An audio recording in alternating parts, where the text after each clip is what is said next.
Boa noite, pessoal. Feliz ano novo para começar. Que bom, né? Mas parece que ele veio com tanta pressa, né?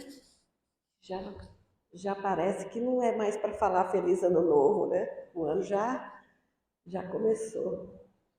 Mas que ele venha com muita paz, com mais paz, não é? Com mais amor, com mais entendimento e entre as pessoas e dentro de nós. Então, vou convidar vocês para uma prece para a gente começar essa atividade de hoje. Isso, vamos sentar então colocando os pés no chão, é sempre melhor alinhar a nossa coluna, respirar, liberando junto com o ar todos os nossos pensamentos, as nossas conexões com o mundo e com a vida lá fora. Como se fosse possível por um instante estarmos totalmente conectados com o nosso eu real, com a nossa essência, com essa luz que nós também somos, com o nosso eu superior.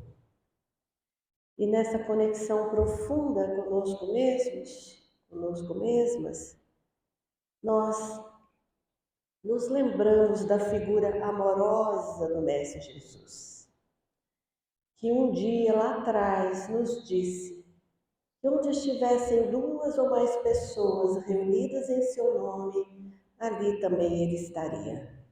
Vamos sentir então a presença do Mestre Jesus aqui entre nós. E vamos começar agradecendo por estarmos aqui, agradecendo por mais um dia, agradecendo por mais um ano de nossas vidas nesta experiência terrena. E em nome de Jesus, nós iniciamos então a nossa atividade da palestra de hoje. Que assim seja. Nós estamos estudando este livro que é o Pão Nosso. O Pão Nosso faz parte de uma coleção de livros psicografados por Chico Xavier e ditados pelo Espírito de Emmanuel, esse grande Espírito de Emmanuel, que nos trouxe através da psicografia de Chico Xavier.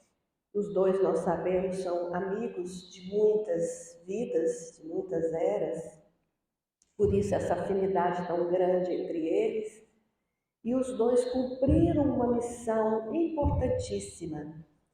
Depois que o Espiritismo foi codificado, foi organizado, e todas as obras de Allan Kardec, através do seu trabalho de codificação, ditado por vários espíritos, nós sabemos que, inclusive, o próprio Mestre Jesus foi um desses espíritos que ajudou a ditar esta obra que é o Espiritismo, a chamada Terceira Revelação.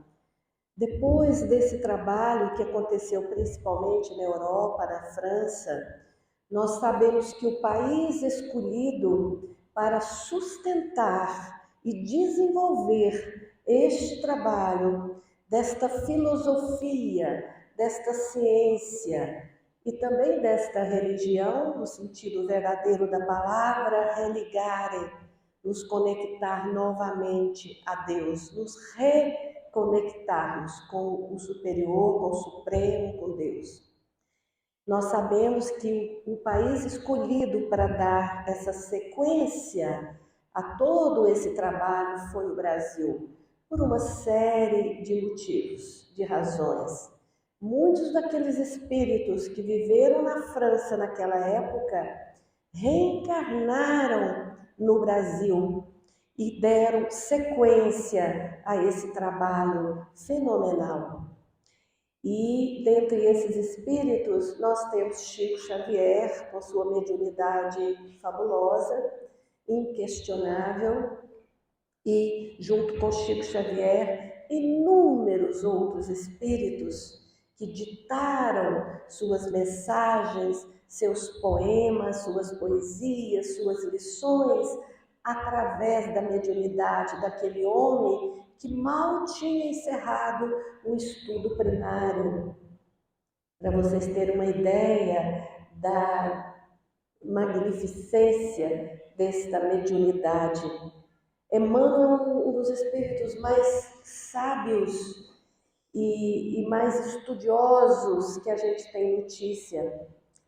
Os romances de Emmanuel são romances que nós todos devemos ler, são presentes que nós nos damos. Eu destacaria Paulo Estevão, um romance espetacular. Eu queria até fazer um testezinho aqui. Quem já leu Paulo Estevão, pelo menos uma vez, levante a mão. Muito bem, muitos já leram, mas muitos não leram ainda. E eu os convido a lerem este livro, logo agora no começo do ano.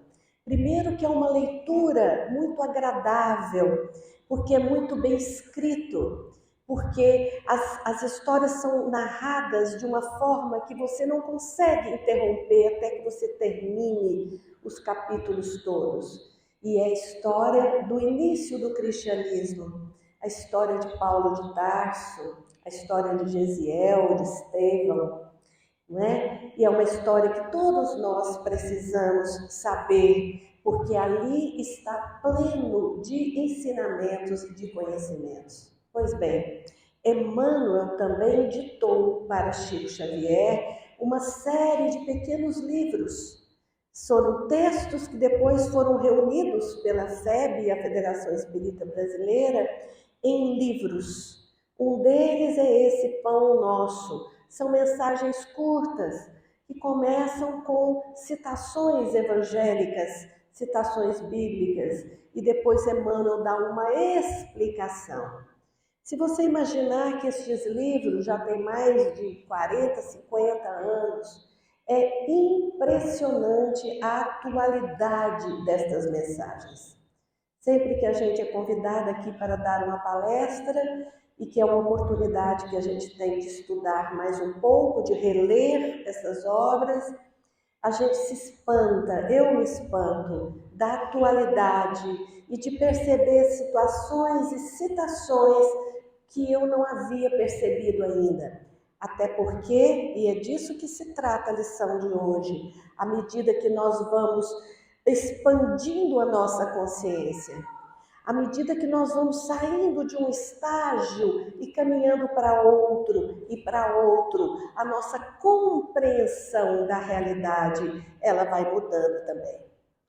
Então a lição de hoje, ela fala contemplar mais longe. Contempla mais longe.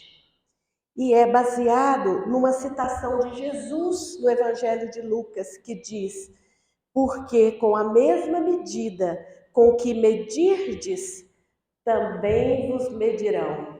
Jesus, Lucas 6,38. Então, a mesma medida que nós julgamos, vamos dizer assim, nós seremos julgados. A mesma medida que nós usamos para interpretar uma situação, uma realidade, essas mesmas medidas serão utilizadas também a nosso respeito. Portanto, nós precisamos contemplar mais longe, ampliar a nossa consciência, perceber além daquela aparência, daquele primeiro julgamento, daquela primeira observação, para que possamos de fato enxergar a realidade como um todo e para que possamos ser merecedores deste olhar também mais complacente, deste olhar mais amigo, deste olhar mais empático com relação a nós mesmos. Porque senão nós estaremos difundindo e semeando visões distorcidas de julgamento, de condenação, e estaremos recebendo da mesma forma este mesmo julgamento e essas mesmas condenações. Seguindo aqui, eu trouxe algumas imagens que nos ajudam a refletir um pouquinho sobre o nosso olhar, o filtro do nosso olhar sobre uma situação. Escolhi por um acaso essa imagem na internet. É uma imagem de um grupo de pessoas com um destaque muito especial daquele bebezinho, daquela criança ali nos ombros do pai. Na verdade, depois que eu escolhi essa imagem, eu pensei, será que ela vai ser útil para o que eu quero dizer? Se não for, não tem importância. Mas o que eu quis trazer de mensagem a partir destas imagens? De que muitas vezes todos nós olhamos para uma imagem e nós temos uma interpretação ou um julgamento um pouco diferente. Pode ser que eu olhe e diga, que beleza, que maravilha, esse pai com essa criança, sustentando ali a criança, que felicidade, que entrega dessa criança. E a gente imagina que ali do lado dele está também a sua esposa, a mãe dessa criança, e a gente pode olhar e admirar essa imagem, essa história. A gente pode contar uma história a partir do olhar que nós estamos tendo. Mas pode ser que em algum momento a gente olhe e diga assim, mas esse pai está um pouco irresponsável. Porque afinal de contas é muita gente, é uma multidão. Será que esse pai está sendo um bom pai de trazer essa criança tão pequena para essa multidão? Será que isso é um jogo de futebol? Não está parecendo não, né? Será que é música? Vai que é uma música, que é um rock and roll, e esse pai está trazendo esse menino. Isso não vai ser bom para o ouvido da criança. E pode ser que a gente tenha uma outra interpretação deste fato que nós estamos vendo aqui juntos. Então, a pergunta que se faz é, será que eu estou tendo uma noção real daquilo que está acontecendo? Ou será que as lentes que eu tenho estão me dirigindo para uma observação ou para a outra observação? E aí Emmanuel diz assim, que a realidade, ela depende do nosso olhar. E isso nós sabemos, a própria física já provou isso. A realidade não é isenta à ação da nossa observação e do nosso olhar. Um esquimó, por exemplo, ele imagina que o céu é um contingente de gelo com suas focas. Isso é o máximo que ele provavelmente consegue alcançar. Esse é o universo dele. Essa é a cultura dele. Esse é o olhar. Esse é o desenvolvimento dele. Portanto, nós podemos imaginar que essa situação é um céu para esse esquimó, muito diferente para nós. Nós não temos nem ideia do que é ser um esquimó num lugar com tanto gelo, tão frio. Um caçador selvagem, diz Emmanuel, ele tem uma visão do universo e para ele o céu é uma caça que está ali próxima de ser uma presa dele, dele ter um resultado, de conseguir caçar esse animal para ou para sobrevivência, ou seja, por uma questão de segurança, enfim. Então, se era um caçador, né, apesar que aqui é um lobo, né, tão bonito, e é uma imagem que tem várias sobreposições, mas que mostra um pouco essa realidade. A realidade de um caçador nas montanhas vai traçando e vai trazendo para esse indivíduo uma compreensão da realidade muito diferente de uma outra pessoa, numa outra circunstância. Emmanuel diz também que aqueles que têm uma fé religiosa, às vezes, diz Emmanuel, de uma forma sectária, segmentada, não é? Ele pensa que o céu é aquele lugar que ele certamente irá quando ele morrer, quando ele desencarnar, não é? E que irão também os seus familiares, os seus amigos, não é? Aquele lugar especial destinado a ele. Muitas vezes isso cria naquela pessoa um comportamento, uma personalidade que limita o seu olhar para o redor, que traz uma visão sectária. O sectarismo é aquilo que é restrito e que não amplia a visão, que não contempla um pouco mais além. É uma visão que a gente tem, por exemplo, de que nós temos a verdade, que nós estamos certos e que o outro está errado, está equivocado. É muito comum isso, inclusive, na nossa vida familiar. A minha esposa não me entende, doutora. Aqui, o problema é dela. O meu marido, doutora, está incorrendo sempre nesse erro. Ele não me ouve. O problema é ele. O meu pai, ele tem uma visão totalmente distorcida. A minha mãe não apoia o meu relacionamento. E ela está errada. Então, essa visão de que nos fecha em nós mesmos, que nós temos uma verdade e que o outro está errado, isso nos limita muito. A minha colinha está aqui. Então, para o esquimó, eu já disse, para o selvagem na floresta também, para o homem de religião sectária também. E aqui diz Emmanuel que para o sábio, este mundo e os círculos celestiais que o rodeiam são pequeninos departamentos do universo.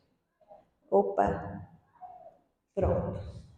Então, um homem, uma mulher, alguém que já conseguiu contemplar mais além, que tem uma visão um pouco mais ampliada da vida do universo, ele vai olhar para o próprio universo e ele vai enxergar essa magnitude do universo. E para um homem sábio como este, é impossível imaginar que exista uma justiça divina, que exista uma ordem, uma harmonia que cria e que sustenta todo o universo, onde apenas o nosso planetinha, embora lindo, infelizmente muito destruído, mas o nosso planeta azul seja o único local no universo que tem uma inteligência tão genuína e superior como nós achamos que nós temos. Essa ideia de que nós somos os únicos seres inteligentes de todo o universo faz parte dessa nossa limitação, porque não é possível que seja assim. Se nós olharmos e percebermos o quão pequenino nós somos, nós temos que acreditar que existem sim outras vidas e outros tipos de vida no universo como um todo, e que nós somos só uma pequena estrela e ainda sem luz própria, que precisa do sol, não é? Dentro desse universo maior. O que isso pode nos ajudar? Isso pode nos ajudar muito a sairmos dessa postura, muitas vezes, arrogante, pretensiosa, de que nós somos o suprassumo do universo, de que nós somos os mais inteligentes e de que Deus, nos fez a sua semelhança, apenas nós. Inclusive, é uma visão limitada quando nós desconhecemos, inclusive, que no próprio planeta Terra, outros seres vivos são também importantes e fundamentais para a nossa própria existência. Os vários reinos, não é? O reino mineral. Como é possível imaginar que nós iríamos sobreviver sem o reino mineral? O reino vegetal, como é possível imaginar sem ele no planeta Terra? O reino animal, os animais, aqueles que têm um destino, pelo menos até o momento, de um grande sacrifício, como é o caso dos animais que fornecem para nós a proteína, carne, e que nós acreditamos que com a nossa evolução, com o nosso desenvolvimento, nós vamos vencer essa etapa e nós não vamos precisar mais desse sacrifício todo, mas nós sabemos o quanto ainda, em alguma medida, não é? O planeta ainda precisa desse sacrifício dos animais. Mas existem outras formas de contribuição dos animais para a vida do planeta, não é? E esse é um assunto de muitas outras reflexões. Voltando aqui. Transfere, aqui diz o Emmanuel sobre o sábio, transfere a observação para o teu campo de experiência diária e não ouvides que as situações externas serão retratadas em teu plano interior, segundo o material de reflexão que acolhes na consciência. Portanto, se nós não temos, eu gosto de usar essa metáfora, às vezes eu não sei se ela é muito correta, mas eu fico pensando assim, que nós temos aplicativos, não é isso? Para eu acessar alguma coisa no meu celular, eu preciso ter aquele aplicativo. Se eu não tenho na minha consciência aquele aplicativo que me permite enxergar o outro como o outro de fato é, eu vou ter uma visão distorcida dele. E como é que eu adquiro esses aplicativos? Isso a gente não compra com dinheiro, infelizmente, certo? Esses aplicativos, esses estágios, esse crescimento pessoal, a gente adquire a partir da nossa própria experiência e a partir da nossa busca de autoconhecimento e autotransformação. Nós precisamos acessar em nós o que nós chamamos os núcleos da vontade. E eu vou falar já já para vocês de um grande médico e psicoterapeuta italiano, que eu gosto muito dele, que é Roberto Assaggioli, que ele vai nos trazer alguns ensinamentos sobre esses níveis de consciência. Aqui, se uma criança observa,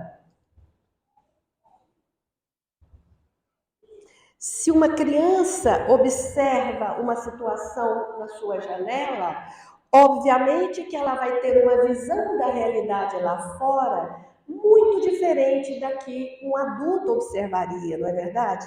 Ela vai enxergar o mundo de acordo com sua capacidade, inclusive neurológica, mas também com a sua capacidade espiritual, não é? Já que nós somos espíritos que reencarnamos crianças, mas nós somos espíritos diferenciados em graus. E todas essas informações que nós adquirimos em vidas anteriores, elas vão sendo expressas e nós vamos poder conectar-nos com elas à medida que nós evoluímos e que passamos por várias experiências.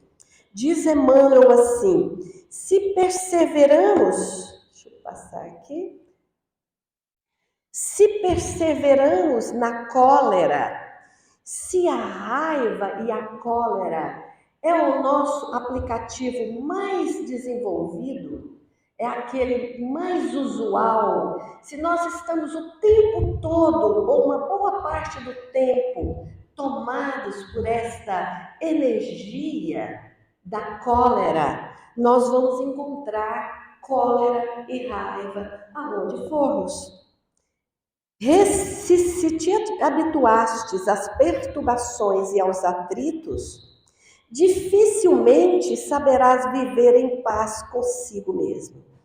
Respirarás na zona superior ou inferior, torturada ou tranquila, em que colocas a própria mente. Aqui nós temos tanto uma imagem de cólera, de expressões de raiva, de cólera, quanto imagens de tristeza, de ansiedade e de dor.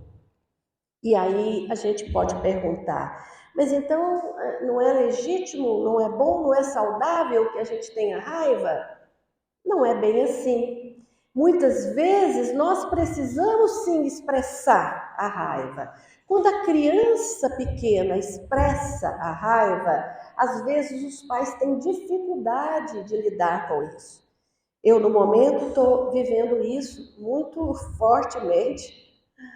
Até um pouco antes de vir para cá, uma paciente me mandou um vídeo.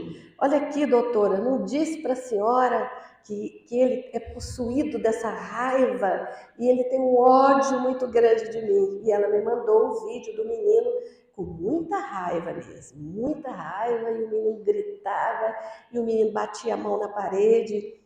E eu me perguntei assim, o que será que provocou essa raiva nessa criança? O que está acontecendo ao redor, não é? E também, como eu já atendi algumas vezes, eu sei que é verdade que o menino tem esse transtorno e é preciso ser tratado, é preciso que ele tenha uma ajuda, mas eu percebo a grande dificuldade da mãe de acolher aquela criança com a raiva, que a gente às vezes tem essa dificuldade mesmo, né? Eu costumo brincar, eu acho que ela não chegou ainda, se chegar ela vai dar bronca em mim, mas eu tenho uma filha que chama Tereza. E a Tereza, desde pequena, ela é muito teimosa. Eu chamava ela de TT, Tereza Teimosa. É daquelas assim que você falava, Tereza, eu vou comprar para você esse vestidinho, eu nunca esqueço o vestidinho amarelinho, todo bordado, lindo. Ela tinha 3 anos e eu comprei aquele vestidinho, sabe aquele vestidinho de casinha de abelha? E a minha filha é linda até hoje, bebezinha, ela era muito linda. E aí eu comprei aquele vestidinho e ela falou, não gostei.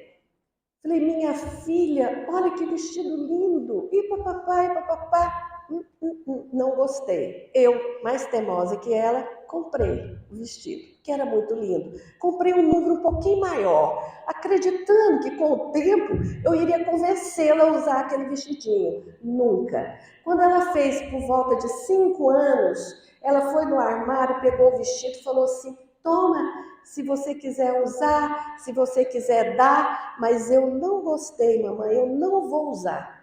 Então, é uma qualidade, que pode ser uma qualidade de eu inferior, a pessoa ser teimosa, não é? Mas que eu, como mãe, o que eu vou dizer? Ah, se você é teimosa, então eu não te amo.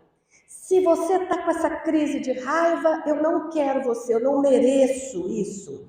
Ou se não, tem mãe que desmaia, né? Eu já atendi os pacientes que quando os filhos brigavam, a mãe ameaçava de morrer. Quando era briga terrível, ela caía no chão e dava um trimelique.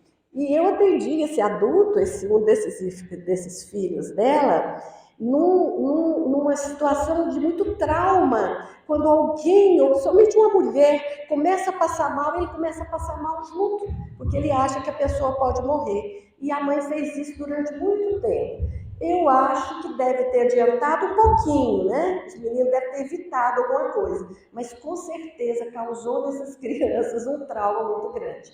Então, nós precisamos saber lidar conosco mesmos e com os seres humanos que estão ali sob nossa responsabilidade. É normal sentirmos raiva em algumas vezes? É normal. É normal a gente expressar essa raiva? Pode ser normal. Mas a gente pode aprender também a expressar essa raiva de uma forma que não seja destrutiva do outro ou de nós mesmos. Isso é um amplo processo, inclusive terapêutico. É normal estarmos tristes. É normal vivenciarmos com tristeza o luto? É claro que é normal. O que não é normal é a gente não vivenciar aquele luto. É a gente se armar com defesas, e nós temos defesas muito grandes do nosso ego, né, Isabela? Estou tão feliz que você está aqui. Isabela foi uma psicóloga que trabalhou conosco aqui muito tempo. Eu digo que foi psicóloga porque hoje ela é uma médica, está se especializando em psiquiatria, mas será sempre uma grande psicoterapeuta. Muito feliz que você está aqui. Seja bem-vinda. Então, nós sabemos que temos muitas defesas do nosso ego e que quando criança nós acionamos essas defesas. Se uma criança não pode expressar a raiva, se a mãe diz, se você tem raiva, eu não amo você, o que a criança pensa? Eu não posso ter raiva, porque senão eu vou ser abandonado. E para uma criança isto é a morte. Ser abandonado para uma criança é a morte. Para um adulto, é necessidade de terapia para tratar essa criança ferida. Porque para o adulto já não é mais que o outro vai deixar, que às vezes tem isso no casal, né? A pessoa ameaça, se você me deixar eu me mato.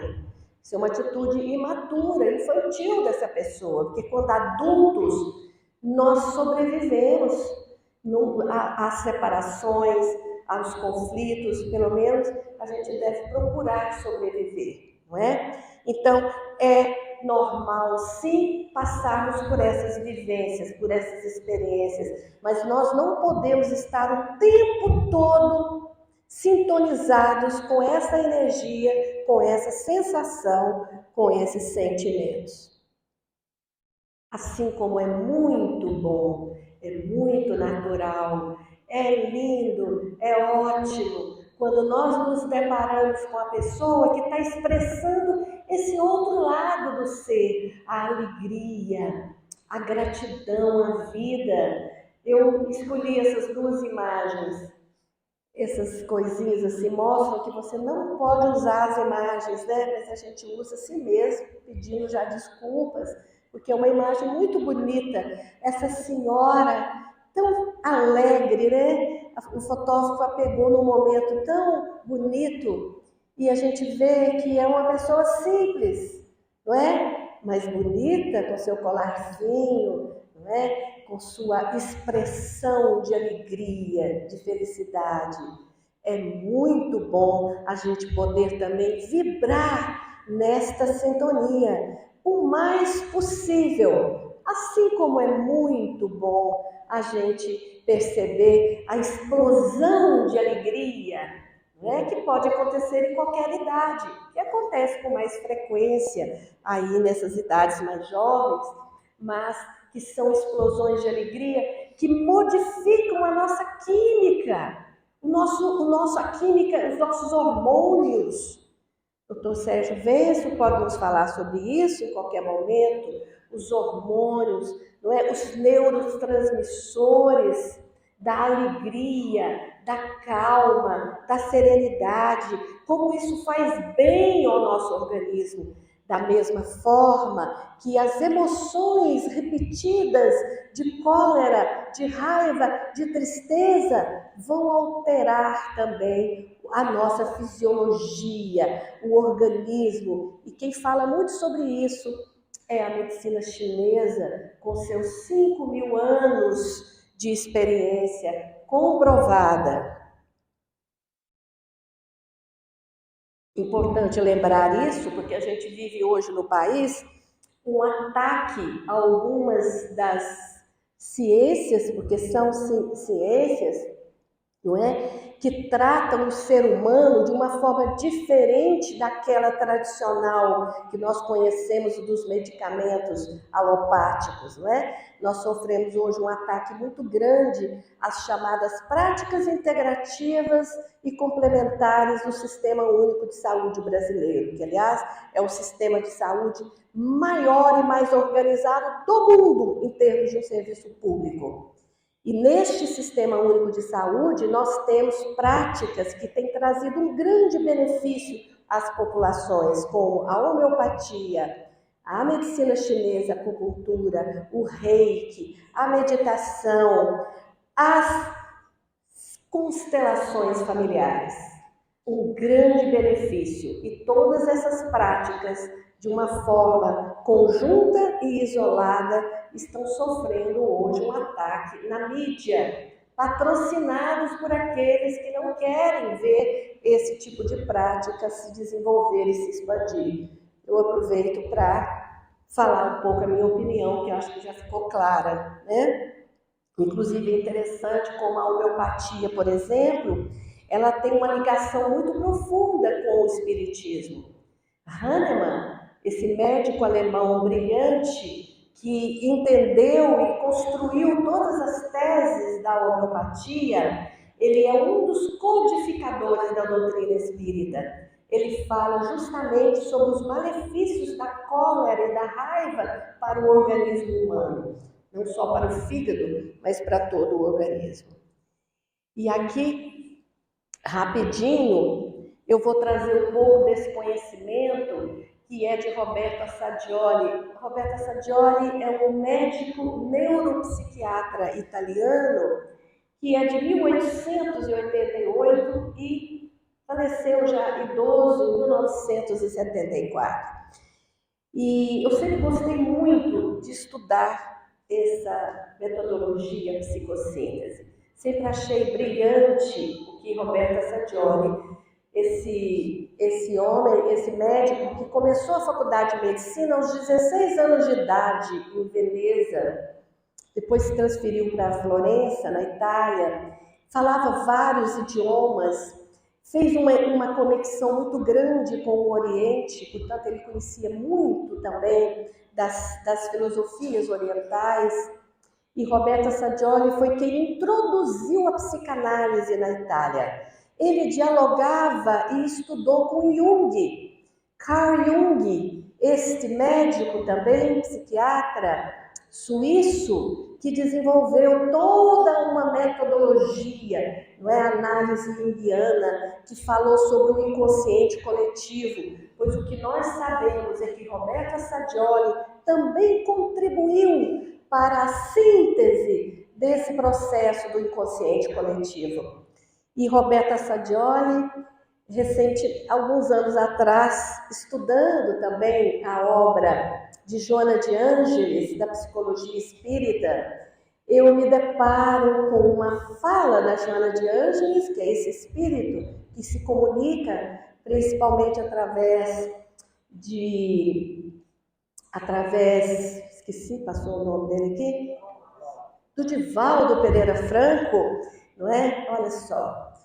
E através do Divaldo, Joana de Ângeles, numa das passagens de um dos seus livros, ela diz assim: nós teremos agora aqui, né, isso ela está relatando lá do plano espiritual, uma palestra com o nosso abençoado Dr. Roberto Assadioli e sua iluminada psicossíntese. Vocês sabem que quando eu li isso, eu fiquei muito emocionada, porque eu não sabia. Depois eu fui vendo mais, eu vi que o Divaldo, ele falava do Piero Ferrucci, ele citava já o Assadioli, mas eu não tinha prestado atenção. Então, Roberto Assadioli traz um ensinamento muito interessante para nós. Está escrito pequenininho ali, mas é só para eu ler mesmo. O objetivo mais elevado da psicologia, diz Assadioli, deveria ser a descoberta e a compreensão do mistério central do homem, seu verdadeiro ser, ou self, destino distinto da confusão de pensamentos enganosos e diversos, emoções e impulsos frequentemente conflitantes que a pessoa acredita ser ele mesmo. Gente, Roberto Assadioli questionava Freud. Ele foi o introdutor da psicanálise na Itália, mas depois ele disse assim que Freud parou no caminho, porque Freud estudou o inconsciente humano, comparando a uma casa, ele estudou o porão e até no máximo o andar médio. Ele esqueceu que, na verdade, o ser humano, comparando com uma casa, existe aquele porão que a Sadioli chama, esse número 1 que vocês estão vendo ali, ele chama de o inconsciente inferior, mas o ser humano, ele tem também um inconsciente médio, que é o número 2, e ele tem um andar de cima, um sótão, que é o chamado inconsciente superior. Conectado a esse inconsciente superior, você tem aquela estrela brilhante lá em cima, que é o número 6, que é o nosso eu superior. E se vocês perceberem esse tracejado, ele leva até o número 5, esse pontinho no campo do inconsciente médio, que é o chamado self, ou ser. Percebam que este self está dentro de um campo circular tracejado, que é o número 4, que é o campo da consciência, que está no inconsciente médio. E o número 7 representa o inconsciente coletivo. O que Roberta Sadioli está querendo dizer com isso aqui? Esse é o chamado diagrama do ser de Roberta Sadioli. Ele está dizendo que nós estamos presentes em todos esses aspectos. Muitas vezes nós temos o que ele chama de pequenos eus ou subpersonalidade que estão muito identificadas com o nosso inconsciente inferior. O que é o inconsciente inferior? As nossas emoções mais atávicas, o nosso apego às coisas materiais, o nosso ódio, a nossa inveja, o nosso medo. Essas emoções e essas energias que são do nosso eu imaturo, tá certo? Que ele chama de um inconsciente inferior. Mas nós temos um inconsciente médio, onde nós estamos na maior parte das vezes, onde nós temos experiências já desenvolvidas e trabalhadas de aspectos desse inferior, mas também do superior. A diferença aqui da psicossíntese, a escola de Assagioli com a psicanálise e outras escolas, é que Roberta Sadioli acredita que nós somos seres espirituais e que o nosso inconsciente superior, onde está inclusive o nosso eu superior, também precisa ser trabalhado e trazido para o inconsciente médio. Portanto, o trabalho da psicossíntese é um trabalho de autoconhecimento profundo, de identificação desses nossos pequenos eus, dessas nossas subpersonalidades, e que isso precisa ser trazido para o nível da consciência e que ali nós vamos poder trabalhar, integrar, identificar esses pequenos eus e nos desidentificarmos dele. Muitas vezes aquela cólera sempre presente, aquela raiva que está sempre nos acompanhando, é fruto de uma vivência traumática muitas vezes, não é? Agora ela precisa ser vista, ela precisa ser reconhecida, ela precisa ser identificada, para que depois ela será integrada e você pode se desidentificar dela. É um processo evolutivo, assim como acredita o Espiritismo. Nós estamos num processo de evolução, todos nós, e é uma evolução que não tem volta. Nós podemos até ficar parados no tempo, um tempo, mas no tempo todo nós estamos sendo impulsionados a seguirmos adiante, a irmos para frente. Só que para isso nós precisamos contemplar mais longe, como diz Emmanuel, porque se a gente ficar fechado em nós mesmos, achando que nós somos os donos da verdade e que nós temos controle e domínio sobre tudo, nós vamos atrasar esse nosso desenvolvimento, que virá, mas às vezes ele vai precisar vir através do impulsionador do desenvolvimento, que é a dor e o sofrimento. Então, se nós queremos evoluir sem dor e sem sofrimento, porque é possível, Jesus não disse que nós temos que sofrer. Inclusive, nós sabemos que nós podemos evoluir e crescer por muito amarmos, por amar, por desenvolver em nós esse amor empático com relação ao outro, este amor incondicional, que ama por amar, que não ama pedindo nada em troca, que não ama para ter nenhuma recompensa, que não ama para fazer bonito. É um amor silencioso, é aquela companhia ao lado de um amigo que está sofrendo em silêncio. É aquele amor capaz de evitar que você, num pensamento, julgue a pessoa.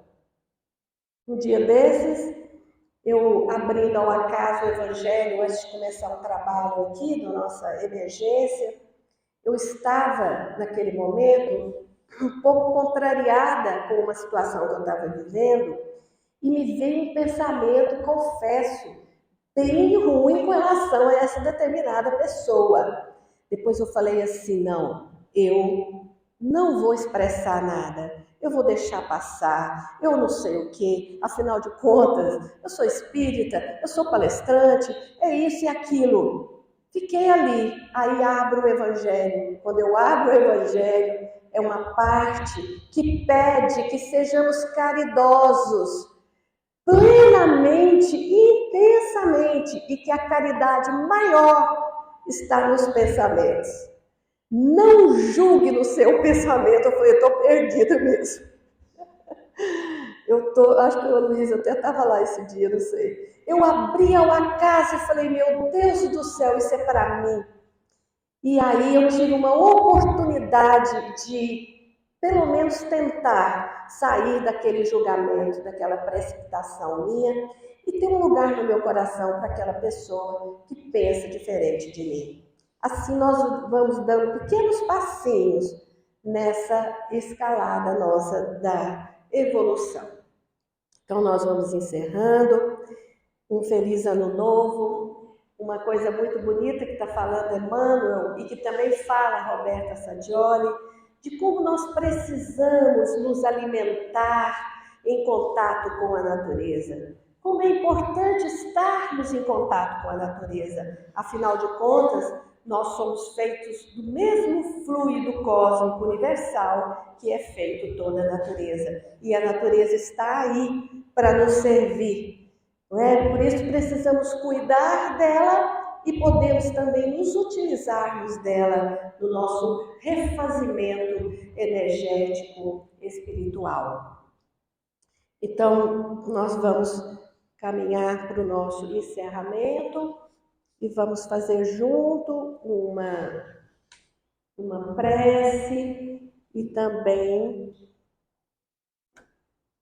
o passe. Vamos fazer tudo junto. Vou pedir, por favor, para os médiuns se levantarem e enquanto a gente vai conduzindo uma pequena meditação, também as pessoas vão recebendo o passe. Todos os médiuns, por favor. Então, vamos nesse momento nos conectarmos com o nosso eu real. Ali como se nós identificássemos em nós esse diagrama do ser e nós vamos até aquele pontinho dentro do campo da consciência. E aquele pontinho é o nosso self, o nosso eu real. Respire ali. Entre em contato com aquilo que você é. Nem mais e nem menos, mas acolhendo você nas suas qualidades de eu superior, naquilo que você já integrou, naquilo que você já reconhece que é o seu ser real, o seu self.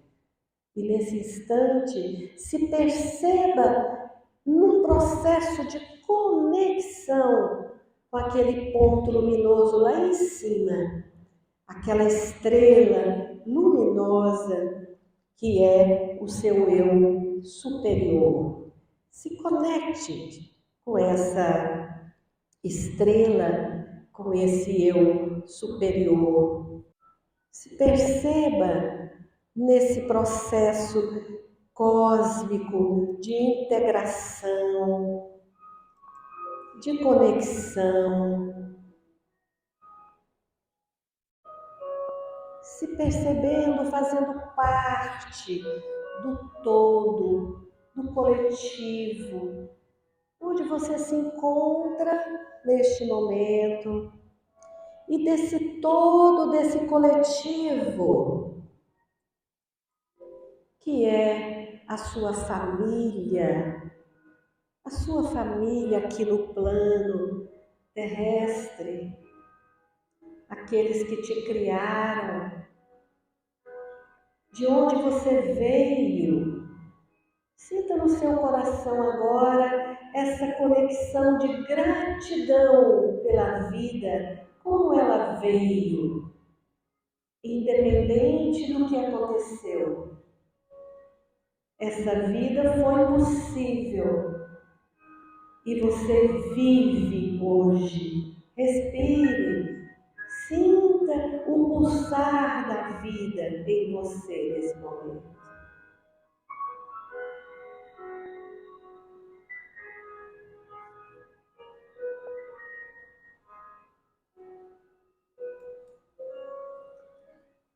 Olhe a partir de um olhar observador atento, contemplando profundamente, mais longe do que a aparência, e acolha em você todos esses aspectos, essas subpersonalidades, esses pequenos eus que você já identifica em você. Acolha. Diga sim, eu reconheço esse aspecto em mim e eu me comprometo a transformá-lo, a integrá-lo. Nesse compromisso e nessa vontade nossa com o nosso próprio processo evolutivo. Um compromisso que é de cada um, que é único, mas que nós sabemos que reverbera ao redor. À medida que nós evoluímos individualmente, nós colaboramos para o crescimento e a evolução de toda uma coletividade ao nosso redor. E ao receber esse passe, vibre amor para todos aqueles que fazem parte da sua convivência, da sua família, seus colegas de trabalho, os companheiros, irmãos aqui da Seara Espírita. Vamos vibrar amor e paz por toda a coletividade ao nosso redor, para todo o nosso país e para todo o nosso planeta. Vibrando paz para aqueles lugares mais necessitados de compreensão, de amor. Que neste ano nós possamos concluí-lo e dizer: foi um ano de mais paz, de mais amor, uma paz que começou em nós, na nossa alma. E assim, vamos repetir as palavras que Jesus nos ensinou como mantra de encerramento desse momento e de início de ano na comunidade. Pai nosso que estais nos céus, santificado seja o vosso nome, venha a nós o vosso reino e seja feita a vossa vontade, assim na terra como no céu. O pão nosso de cada dia nos dai hoje, perdoai as nossas ofensas, assim como nós perdoamos a quem nos tem ofendido. e não nos deixeis cair na mínima tentação. Que assim seja.